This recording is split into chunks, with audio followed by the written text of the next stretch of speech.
Ten Hag fully backed by the United board. Big story coming in from Samuel Lucas. There is United correspondent for the ESPN that he's called forgotten his name of the ESPN. Dawson. Is it Rob Dawson? Kind of. And very many more. We are going to discuss about Gary Neville referring to Erik ten Hag as a very fantastic manager, and Roy Keane going hard onto Bruno Fernandes as to why he's still the captain of Manchester United. Welcome to this channel. Smash the like button, comment and share. If at all you're watching us for the very first time, endeavor to subscribe to this channel so as not to miss out on stories that we do upload in here on a daily. Now, in the the Ballon d'Or of the young players that is happening right now in Paris, Jude Bellingham has won it, and it was obviously obvious that he's obviously going to lift it, and Rasmus Højlund was named into that, but obviously has been won by this man who obviously looks good, and he's having quite of a season. So that is it coming in from the side, and let's get back to what we're supposed to be talking about, and that is none other than the United side. So we thank God for the gift of life. Smash the like button, guys, close to 100 times, and not forget to subscribe, because we are nearly left with 70 subscribers to hit. To hit how many subscribers? To hit what is the number? To hit 16,000 subscribers. So the milestone is really soon to be hit, and you guys are the reason as to why we are obviously going to hit that milestone in a nick of time. So continue to subscribe and obviously keep it this channel always. So where should we start from? Let's start off from those that really say that Erik ten Hag really has full backup from the board of Manchester United. And who is saying that? Samuel Lucas was the first person to break the story this morning, and we're here to obviously bring you the story coming in from Samuel Lucas, and this is what he had to say about Erik ten Hag and the board of Manchester United. Erik ten Hag retains the full backing of the Manchester United power brokers, and Chief Executive Richard Arnold believes the club is making good progress. There is no indication that Man United are preparing to change manager. The fear now from some is Erik ten Hag has crossed the breaking point. Now, I want to guarantee you that if you look through the stats of Erik ten Hag, there is no reason they can give to sack him.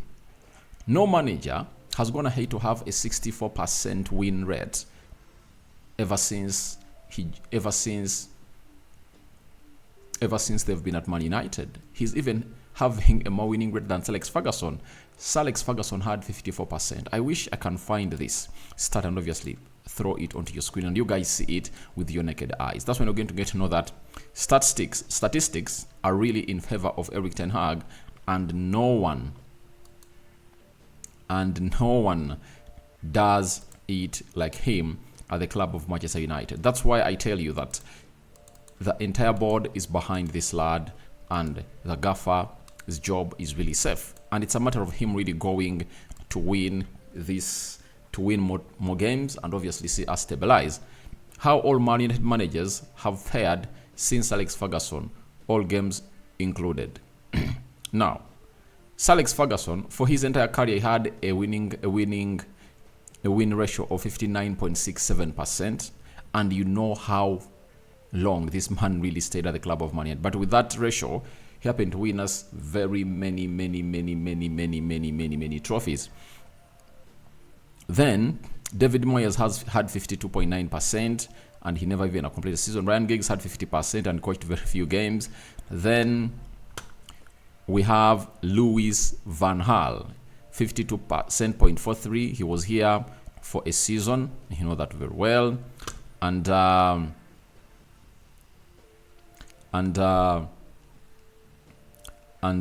Mourinho had a moment.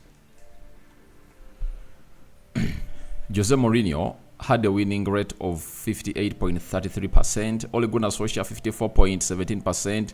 Michael Carrick, he was there for like 3 games against Villarreal, Chelsea. I think that's all. Were they 2 games, and Arsenal. So he had a winning rate of 66 83.67% with 3 games.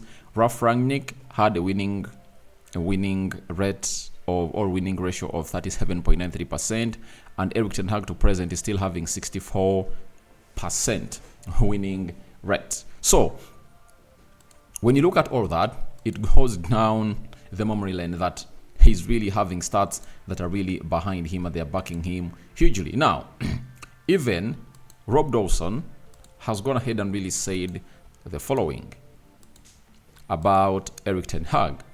Man United still have faith that Erik ten Hag can turn things around, although there is an acceptance that that form will need to improve drastically if they are to finish in the top 4 this season. Now, having faith in him and backing him, they're almost the same, but I'm trying to bring you different correspondents and what they're really getting in from the club sources. Now, for Erik ten Hag, it's really early for people to call for his sacking, because I really believe that if at all Erik ten Hag had his back line, at least like one player only injured like Luke Shaw, the Malacias are variable, Lisandro Martinez are variable, Aaron Bissaka variable, then would have gone ahead to have a better take or progress in this season.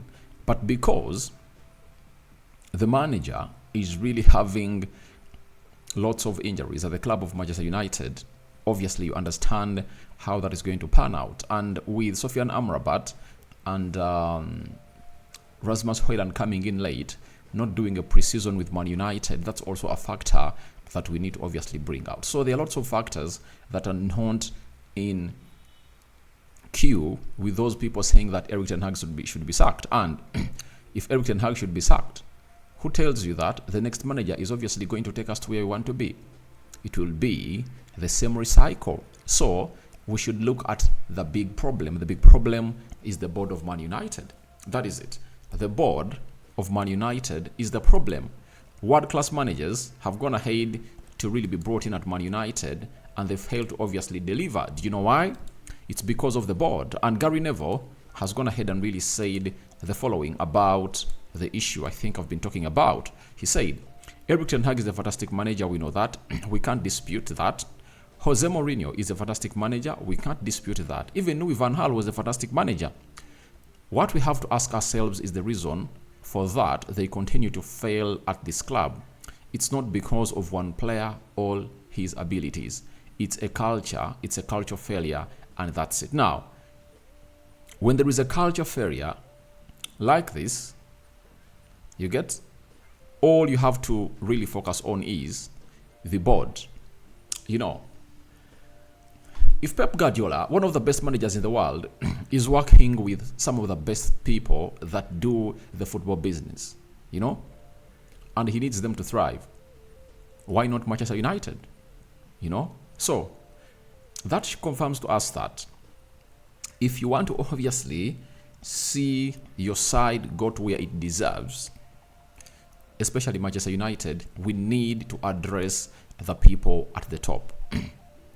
That's why you see to it that, however much it was said that Sir Jim Ratcliffe was closing in on the deal, 25%, it never really went on as planned till now. Do you know why?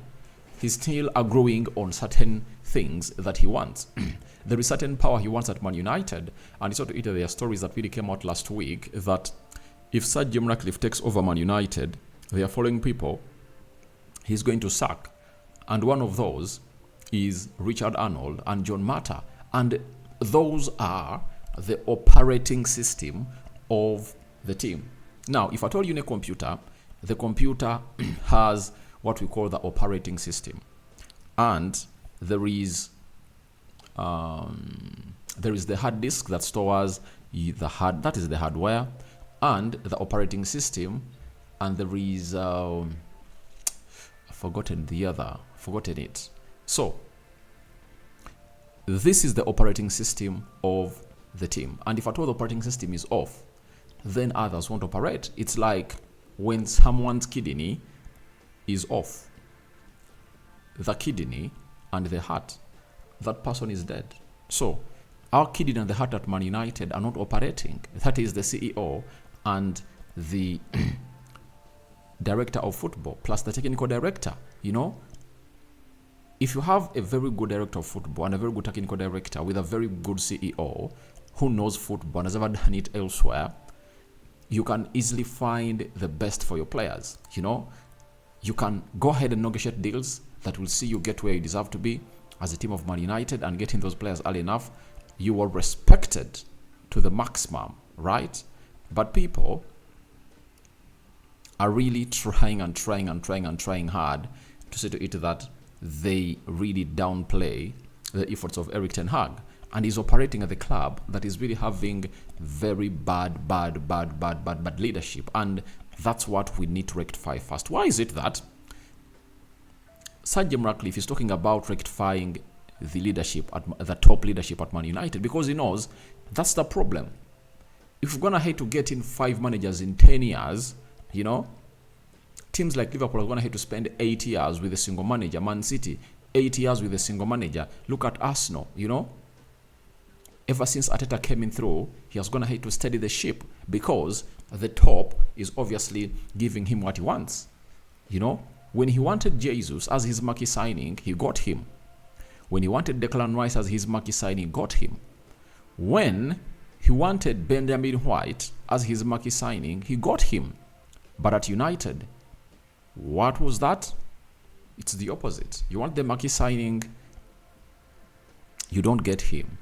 You go, if you don't get him this season, they have to really spare money such that they get that person for you next season, if at all that player has not been taken by any other club.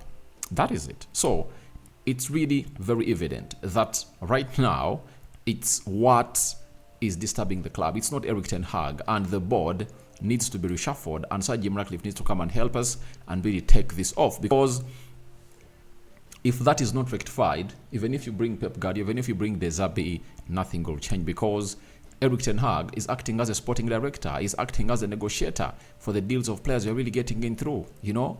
That shouldn't be his job. His job is to talk about that, is talk with the player, convince him, and let the negotiator, director of operations, and the director of football or sporting director negotiate all that. Now, after that, let's get into the story. Roy Keane has gone ahead and said Bruno Fernandes is not captain material. He's mourning all the time. He's the complete opposite to what a captain should be for me. I would 100% take the captaincy of Bruno Fernandes. All this comes in through on how Bruno Fernandes reacts. I told you, if you watched Roy Keane play for the club of Man United, even when we go down, or 2 goals down, he would tell the players that we can get back. But I've not seen Bruno Fernandes luring the players and the fans to obviously charge up, as we obviously take on teams like Manchester City, teams like Brentford, teams like which other team? Teams like Crystal Palace, who have gone ahead to come in at Old Trafford and score us fast. That is it. So it's really stupid of anyone to think that Roy Keane is not right. I really understand what Roy Keane has gone ahead to say, though it's a little bit reactionary, but we can obviously tell Bruno Fernandes that at the age that you are in, nearing your 3rd decade, you need to be knowing this, you know? You need to know how a captain really reacts, not being petulant on the field of play and really make or see the team really losing it out. You need to obviously get this team together, you know? They need to converge. They don't need to diverge. Their minds need to converge to one thing. How do we get back in the game? And it's the captain to obviously tell them that we can do this, you know? Rally the fans and let the magic happen. That is the problem that is going to have to happen at the club of Man United, that even the leadership is really off. But I think these are things that Erik ten Hag can sit down and obviously tell Bruno Fernandes that stop being petulant on the field of play. So guys, your thoughts on Ten Hag fully backed by the United board are welcome in the comment section below. What do you make about Gary Neville and his say about the problem about Man United? What's the problem? Because top quality managers have been brought here, have gone ahead to win elsewhere, and they've failed. Who is the problem? That's what Gary Neville has gone ahead to say. And lastly, Bruno Fernandes. Is he supposed to be the captain of Man United? Yes or no? Into the comment section. May the living to God bless you abundantly. The Muslims, Barakallahu Fikum. I sign out. See you in the next hours to come.